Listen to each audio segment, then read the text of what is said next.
y es que mañana 21 de octubre, se cumplen 6 meses de la partida de Francisco que ha dejado un vacío en el mundo inmenso. Era la voz de los que no tenían voz, entre los principales actores de poder, era la expresión más consecuente del Evangelio de Jesucristo, era también la expresión de la fraternidad humana, del trabajo interreligioso, del trabajo por la cultura del encuentro,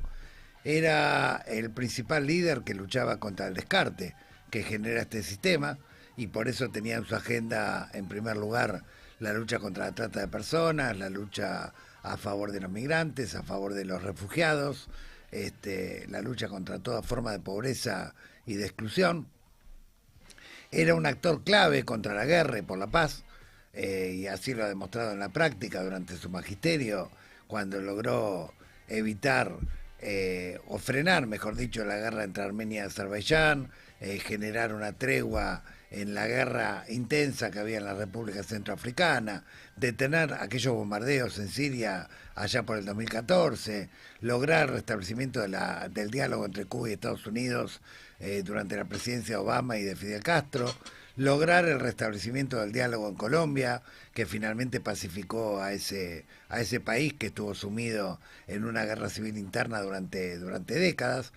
y inclusive con su salud muy deteriorada, ya al final de su mandato no dejó de denunciar el genocidio que se estaba perpetrando en Gaza, incluso con gestos que conmovieron al mundo, ¿no? Como aquella víspera de la Navidad, donde Jesucristo, el niño Jesús, aparecía envuelto en un pañuelo palestino como un símbolo de lo que se estaba bombardeando, de lo que se estaba masacrando, que eran miles de niños y mujeres inocentes, digamos, por parte del gobierno genocida de Netanyahu. Francisco jugó un rol clave, fue una voz de alguna manera dentro de aquellos que tenían voz destacada en el mundo, que pregonó a favor del cuidado de la casa común, que denunció concretamente lo que significaba el cambio climático, las consecuencias devastadoras que iba a tener para el planeta,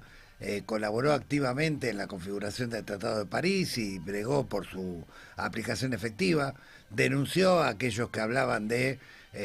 cuidar el medio ambiente, pero en la práctica lo despedazaban, y fue también un militante que de alguna manera por el medio ambiente, y por eso se ganó la admiración de prácticamente todos los grupos ambientalistas del planeta y todos aquellos que creemos que el planeta tiene fecha de extinción, lamentablemente, con la acumulación de carbono, y con la deforestación y con el calentamiento global, que está generando de alguna manera consecuencias devastadoras, como advierte la comunidad científica, esa misma comunidad científica que hizo que Naciones Unidas adoptara el Acuerdo de París. Hoy se lo extraña, en estos 6 meses se han intensificado las guerras, se han intensificado los conflictos, ha aumentado la trata, ha aumentado el descarte humano.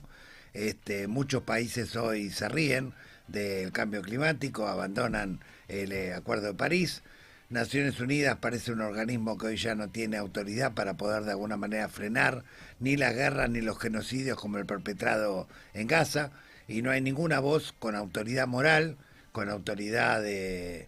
mundial, que de alguna manera ponga fin o de alguna manera denuncie estos atropellos. Francisco tenía esa autoridad,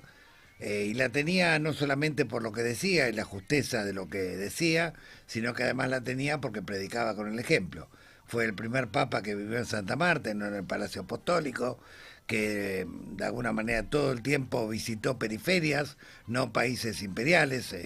La mayor parte del tiempo y de sus 60 y pico de viajes apostólicos fueron a las periferias de las periferias, a los lugares donde había guerra, donde había conflicto, donde había devastación ambiental, a llevarle un abrazo a los pobres, a llevarle una esperanza, a plantearles de alguna manera la necesidad de trabajar por la fraternidad humana. Las únicas veces que pisó países desarrollados fue cuando tuvo que ir a cumbres de Naciones Unidas a denunciar justamente todo lo que estaba ocurriendo. Y Francisco, con la coherencia de su decir y su hacer, fue gestando de alguna manera una simpatía gigantesca, no solamente entre la mayoría de los católicos del planeta, sino también entre los musulmanes, con los cuales trabajó mucho la fraternidad cubana, como los acuerdos que hizo en Abu Dhabi, en Irak, en Indonesia, con las demás religiones también, entre el mundo pagano, por decirlo de algún modo, ateos, agnósticos, muchos que admiraron y muchos que lamentaron su pérdida, su partida, porque era realmente una voz que expresaba humanidad en medio de este proceso de cruel deshumanización que está atravesando el planeta. Así que hoy en este programa queremos recordar, en buena parte del programa, parte del legado de la memoria de Francisco y anticipar que el próximo mes, en los primeros días de noviembre, vamos a rendir nuestro homenaje desde la Alameda a Francisco, con la publicación de un libro que se va a titular La amistad no se negocia, donde hay una correspondencia inédita entre el Papa Francisco y quien les habla durante más de 17 años. Ese título, La amistad no se negocia, es una frase de Francisco.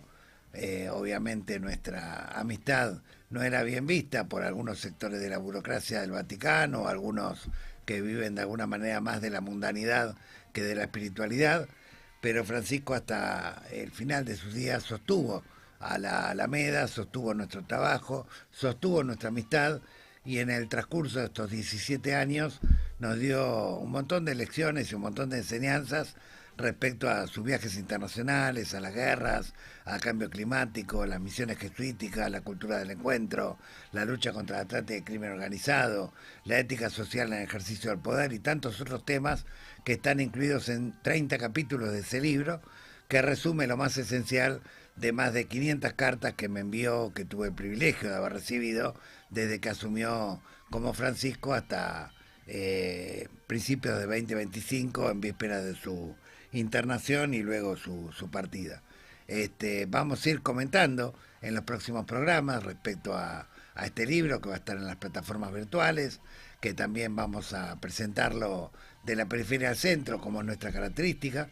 ya anticipando que el primer lanzamiento va a ser en la localidad de Orán, en la frontera norte de Salta con Bolivia, y de ahí iremos a Jujuy y a otras provincias del noroeste argentino. Esto es Laudatista, episodio 21.